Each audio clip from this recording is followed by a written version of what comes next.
Hey, Jack Kennedy, it's Keniak here. Just want to make a quick video to talk about your problem. So you want to take a picture like this one here, and you want to calculate the hash of it and then put that hash in the blockchain. I guess that's what you're trying to do. So this was the website that you were using. So let's do that. We'll get a SHA-256 hash. There it is. There's also a tool you could download on your computer called the hash tool. When you do that, under send to, you'll get this little dialog here, hash tool. And if we select, yeah, we can also drag and drop it. As you can see, we get the same hash here. So that's also a way of doing it. Anyway, to get this in the blockchain, just copy it. And there's various ways of doing it. I like using memo.cache. It's pretty simple. So you could even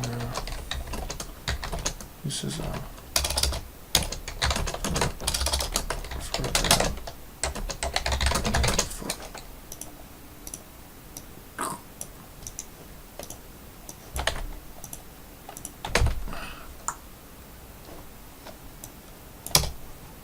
post.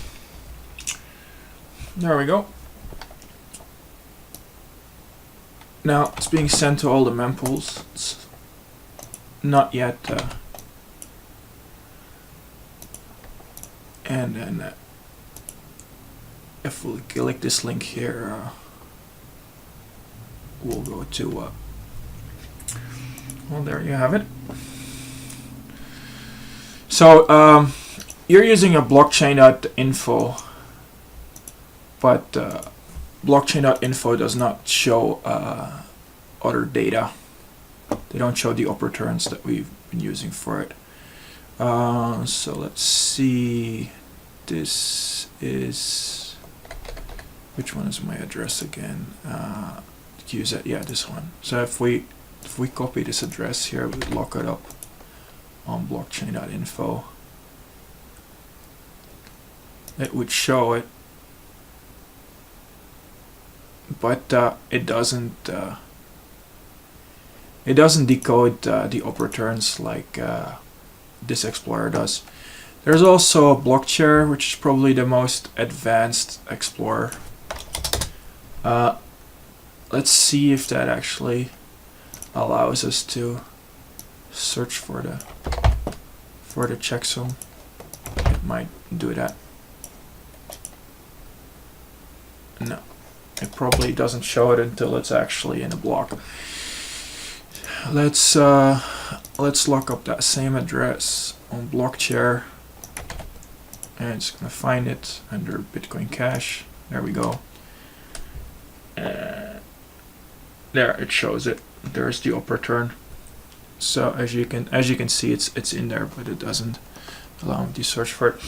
So that's one way of doing it. So as soon as the next block will get mined, you have a look at the blocks here, Bitcoin Cash blocks. So we are at number. This is the latest block. It's mined 11 minutes ago. So we go to 8.6. That's not there yet, but when it will be, our transaction will be in there with the hash. You don't have to use memo.cache. You can also use a Bitcoin wallet like Electron Cash. So this is the wallet which is using the same private key as what I use on memo.cache. So, and I use a vanity gen address called OneNiak with the last name at the end. And maybe we want to send that hash to my own address so that the hash of my picture gets linked to my vanity gen address. So we could do that using Electron Cash, and then we just paste the SA265 checksum as the operator. And No, we don't want to do that because then my memo account would be empty. Let's see what the smallest amount is that we get to send.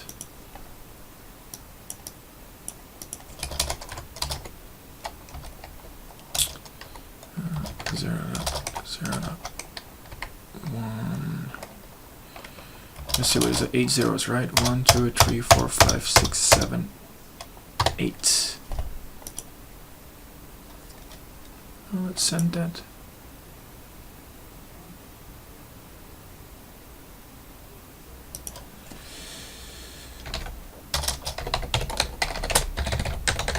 There we go. Okay, so too much dust, so I need to remove some zeros here. There we go, that should do it.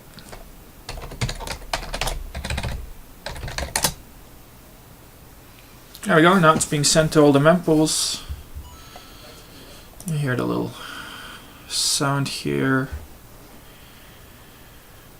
So there it is. That's what we just sent, and it will have, let's see, these are all, there's an output there. That must be it. Parsed address. There's the op return. See, sent history. Should see that here. Details. Yeah, so there's the op return. So now on block share. It's probably not there. If we get lucky, we get a block during this. Let's go to block share and search for my one NIAC address. We'll find out here. And then there's the op return.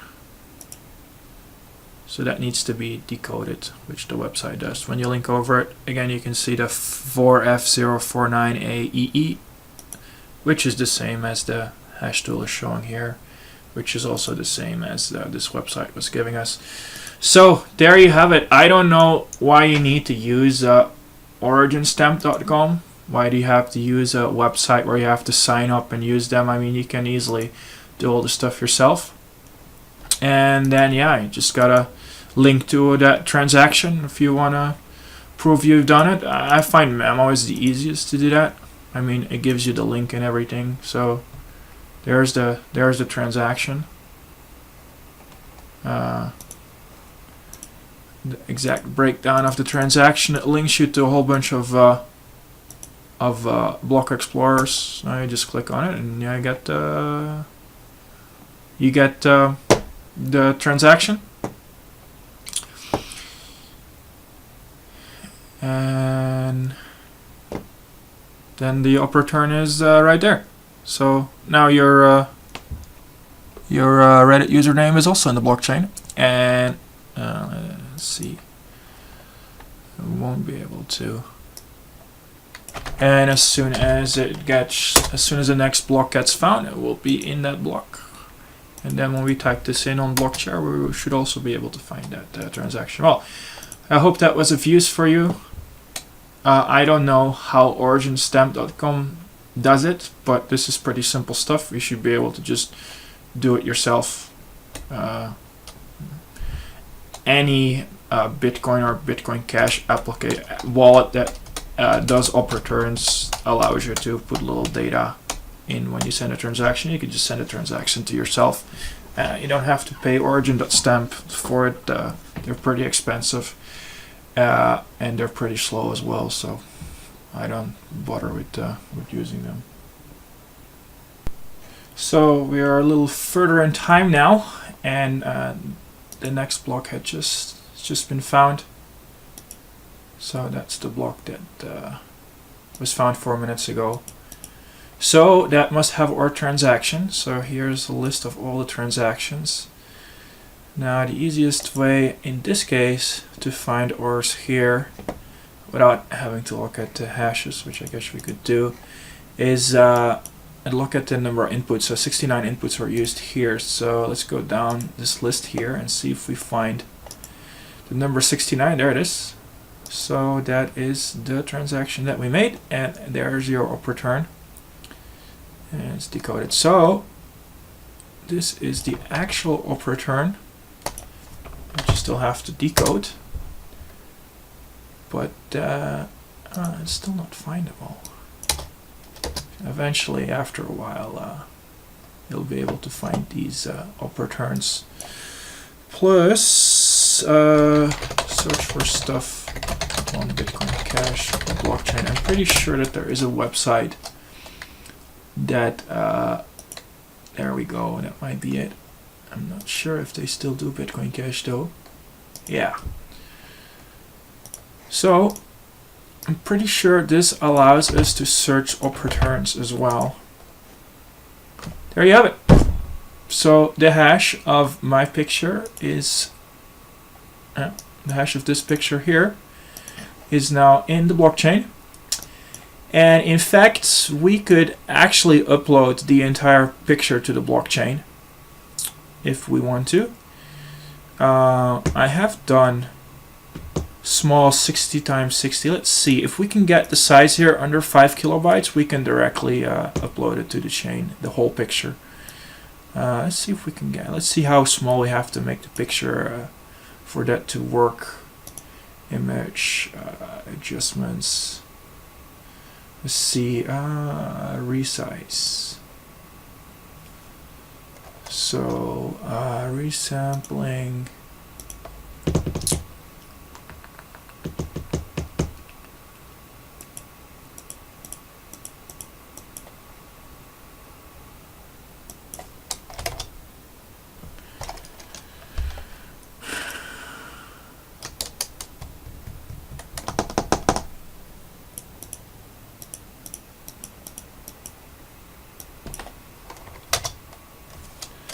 That'll work. 40, 36, 35. Yeah, that'll work.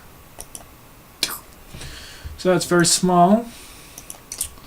Let's do save as JPEG. Let's see what the actual file size is that we get. I don't know if the estimation is going to be. Let's put the. Oh, okay. I guess we can just lower the quality without. Let's try that. Let's do. Don't save.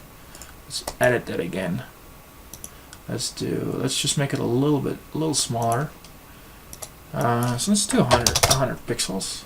Yeah, there we go.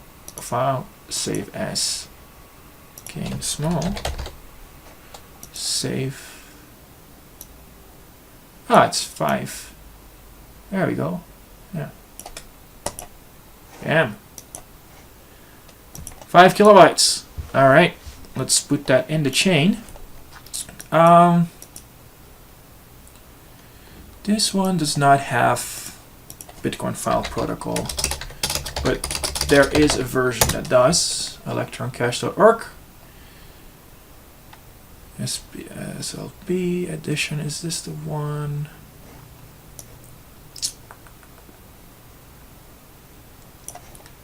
Do we have the latest version here? It's 3.3.5.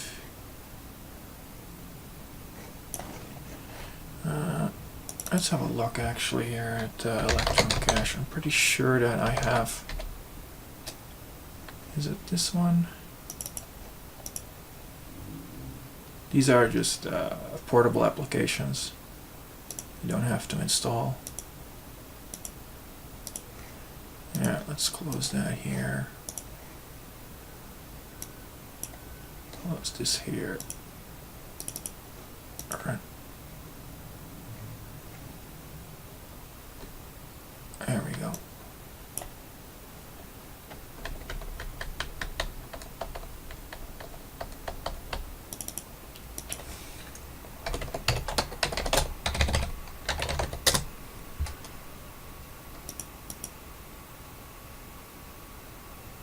No, that's not the one I'm looking for.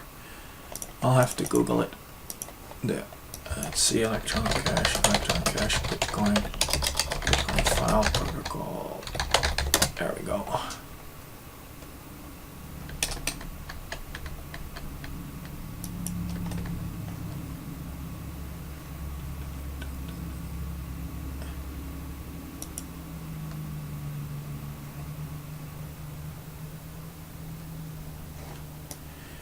Where is the downloads? Give me the downloads.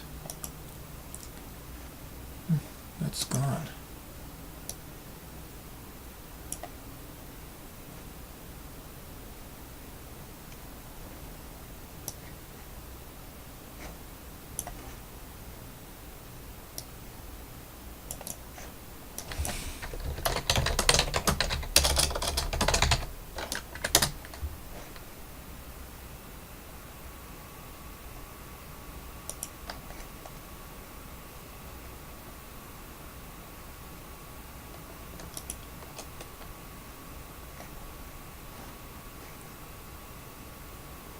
Huh. That stuff is all gone.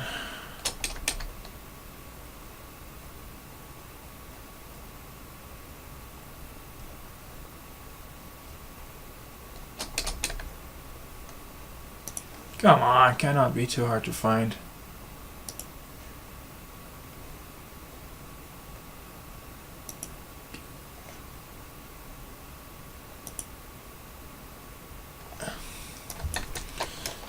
It must be somewhere on Electron Cache.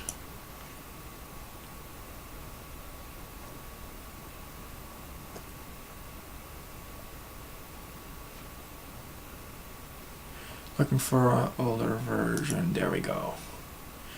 Alright, so what was...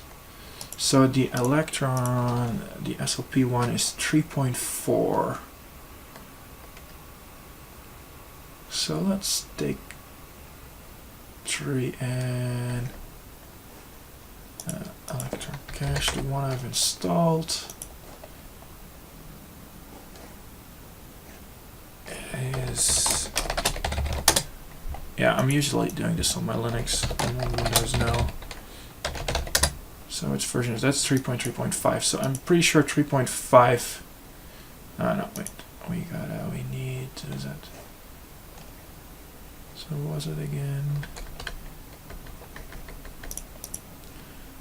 3.4. Yeah, it's probably one of these here. Yeah, let's try this one. I'm pretty sure that is that the installer or the portable version? I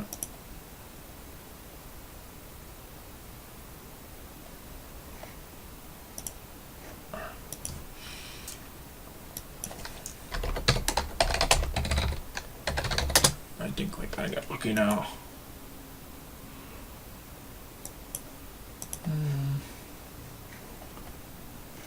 Let's close all these versions here. We can close this hash tool. Downloads. Let's open it again. Run. There we go. Let's take our memo.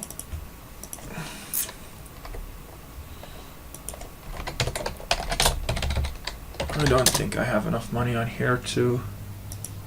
There we go. Uploading a file using the Bitcoin file protocol. Okay.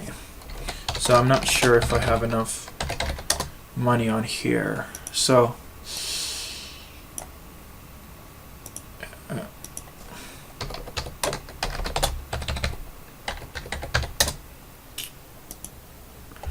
okay, so...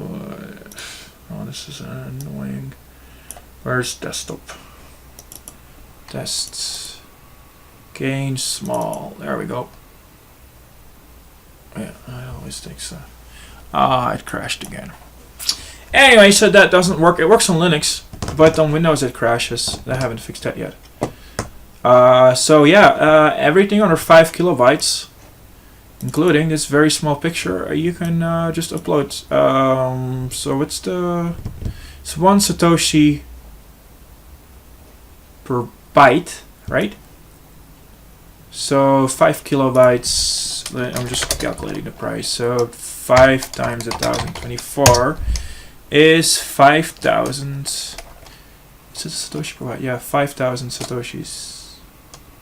5,000 Satoshis. How much is that in US dollars? Price converter. Is that Satoshi?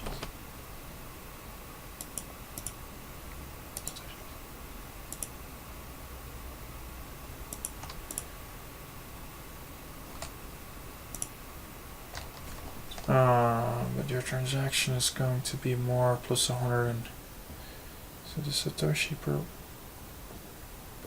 Yeah. Anyway, it's not gonna be that expensive. I think the price is $1 per megabyte right now or something. That's what I remember, or less. So you go from 1,000 kilobytes divided by 200. So you divide $1 by 200.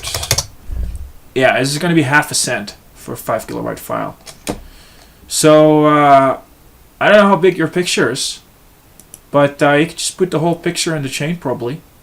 I mean, like how big the pictures have to be, and even if it's a megabyte, that's like $1. So anyway, I've been blabbering on long enough, so I'm gonna end this video here. See ya.